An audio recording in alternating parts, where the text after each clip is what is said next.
Львы, приветствую вас. Меня зовут Ева Лехцер. Вы на моем канале. Для вас снимаю ваш таро-прогноз на октябрь 2022 года. Всегда стараюсь заранее для вас снимать видео, чтобы у вас была возможность спланировать ваши действия на последующий месяц. Поэтому, для кого актуально, внимайте рекомендациям карт и посмотрим, какой же событийный ряд вас ожидает. Помог нам сегодня в этом колдовское таро, а также оракул Символон.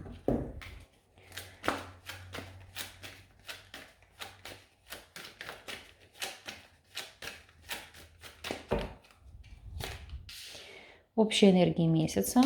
Что вас ожидает в плане работы, финансов, здоровья, личной жизни и совет от карт.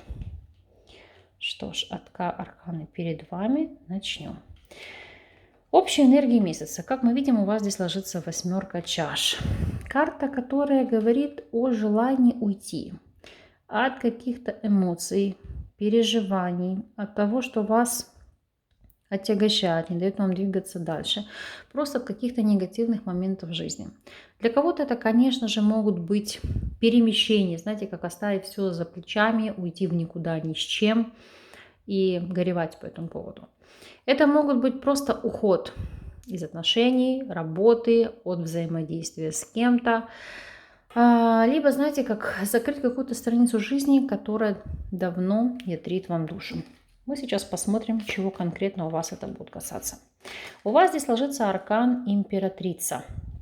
Ну что ж, в позитивном ключе это уйти от старого статуса. То есть если вы были свободны, это наконец-то обрести перспективы замужества, создания семьи, да, или перспективы женитьбы.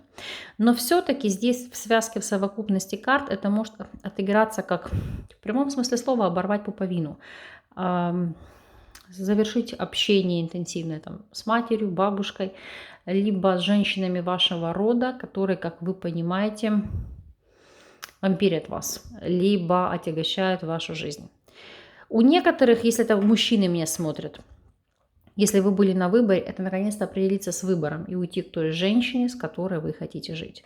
Что ж, давайте анализировать в целом, о чем здесь будет идти речь. Итак, если мы смотрим вопросы работы, карьеры и бизнеса. Шестерка чаш говорит о том, что вы, знаете, как упиваетесь тем, что вы делаете. Вы любите свое дело, вы раскрываете свой потенциал, вы получаете отдачу. А самое главное, вы здесь востребованы. Это карта общения с прошлым, поэтому кто-то может вернуться к тому виду деятельности, которым вы занимались ранее, либо вы можете получить приглашение вновь от бывшего работодателя с целью вернуться на фирму, на предприятие. Или вы, если у вас свой собственный бизнес, можете привлечь ваших близких, друзей, ваших родственников на ваше предприятие, или же начать взаимодействие с прежними партнерами. Поэтому давайте смотреть. Итак, если вы на текущем этапе не работаете и работать не можете, то здесь шестерка чаши Луна нам четко говорит о том, что вы будете здесь на попечении своих близких. То есть ваша основная задача, труд, заботиться о детях, о пожилых родственниках, о членах вашей семьи. Из этого вы получаете отдачу.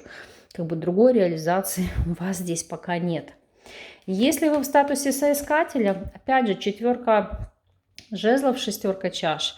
Это надомная работа, либо работа у кого-то дома в частном порядке. Вы можете прийти в семью, быть там гувернанткой, помощницей, садовником, кем угодно. То есть попытаться реализовать себя в этой нише. Помимо всего прочего, кто-то из знакомых вас еще может позвать работать в сферу недвижимости или в сферу строительства.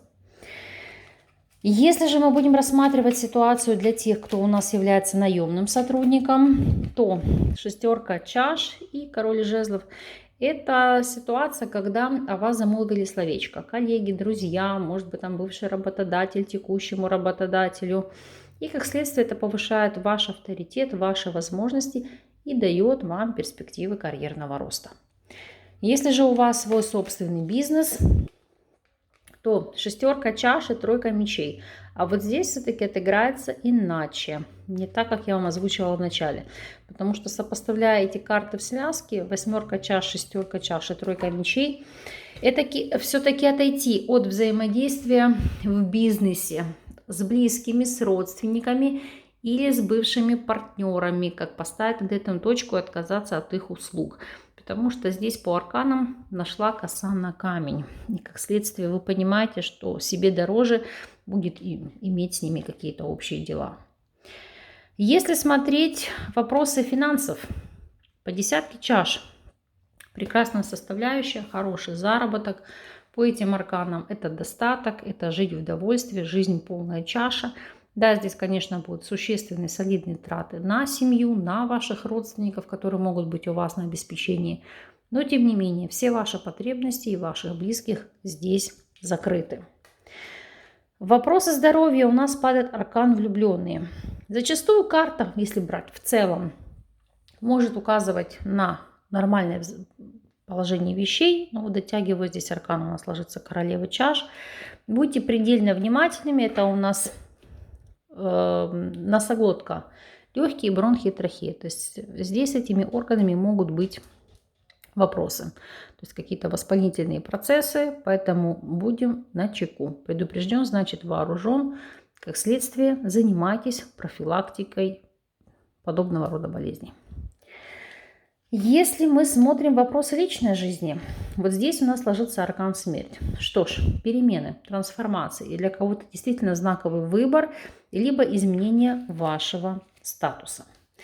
Итак, для тех, кто у нас на текущем жизненном этапе свободен. Что же будет здесь? Смерть и повешенный для вас ситуация застоя. Здесь не предвидится новых знакомств и новых отношений, поэтому восьмерка чаш в данном случае в связке с императрицей будет говорить о том, что вы сетуете на отсутствие стабильных взаимоотношений, на отсутствие статуса. Но, к сожалению, здесь ситуация пока будет неизменной. И еще по этим арканам связки проверьте ваши родовые программы. Нет ли у вас родовых блоков? Понятно, что не все это могут сделать самостоятельно. Здесь в качестве рекомендации обратитесь к астрологу, нумерологу, тарологу, то есть к тому специалисту, который у вас вызывает доверие, чтобы проверить, нет ли здесь каких-то проблем. Если вы у нас находитесь в любовных треугольниках, то вот тут смерть, отшельник в связке, в совокупности с этими картами говорит о том, что вы будете уходить из любовных треугольников. Если вы женаты или замужем, то ради сохранения той семьи, которая у вас имела место быть. Если вы любовник или любовница, то уходить из отношений с целью сохранения другого союза, чтобы не разрушать чужую семью. Если вы в стабильных отношениях, то смерть и колесо фортуны. Перемены, которые нагрянут внезапно. И я, как вам говорила, у многих они могут связаны быть с переездом, потому что колесо фортуны – это движение, это кардинальные изменения, которые от вас не зависят, на которые вы повлиять не можете. Видите, двойка пентаклей. Но фактически не то, чтобы здесь менять шило на мыло, нет. Ситуация, под которую вам нужно будет подстраиваться, адаптироваться, у кого-то жить на 2 города, на 2 страны. Вот именно в таком ключе. Как это будет отражаться на личной жизни? Да, это может вызывать споры, конфликты, противоречия, но ситуации не поспоришь, она того требует, такового разрешения. И совет по королю пентаклей. Все-таки у вас первооснова – это сохранение стабильности. Стабильности в личной жизни, то есть, да, чтобы не разбивалась ваша зона комфорта. Вы скажете, а если я же ухожу из отношений, да, там теряю любимого человека. Но вы обретете комфорт и не будете больше беспокоиться там об изменах, о фальши, о ситуациях, которые вам отравляют ваше существование. Помимо всего прочего, акцент на финансовую стабильность, на финансовую безопасность, на ваши возможности, на расширение ресурсов и на стабильность в карьере. То есть это то, с чем вы должны быть, как говорится, на одной ноге. Конечно же, это у нас персональная карта двора, которая в качестве рекомендаций еще говорит о том, что В решении ваших вопросов или проблем вам может помочь мужчина земной стихии, Телец, Дева или Козерог, или мужчина, который прочно стоит на ногах, который уже состоялся, который может быть состоятельным. То есть, знаете, как сыграет для вас такую верную службу. Тут может и материальная помощь идти, и помощь с связями, и помощь советом, или человек что-то для вас организует. То есть здесь действительно очень такая прочная поддержка.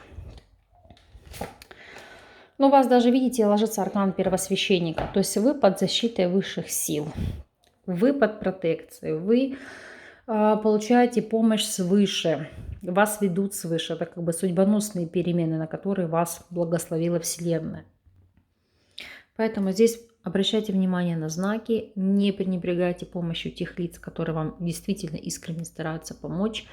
Для кого-то ключевым знаком, и знаете, как не то чтобы опустошением, облегчением, может быть исповедь у священника, либо обращение к вашему духовному наставнику, человек, который может не только выслушать, но и помочь, подсказать и направить на путь истины. Месяц у вас, конечно, ключевой, знаковый. Конечно же, негативные аспекты я для вас уберу, перекрою их позитивными. Поэтому пусть сама судьба вам благоволит, пусть перемены будут к лучшему. Процветания вам и новых возможностей. Октябрь непременно вас порадует теми событиями, к которым вы, возможно, не готовы, но которые однозначно для вас обернутся во благо. Я вас благодарю за просмотр, с вами не прощаюсь и до новых встреч.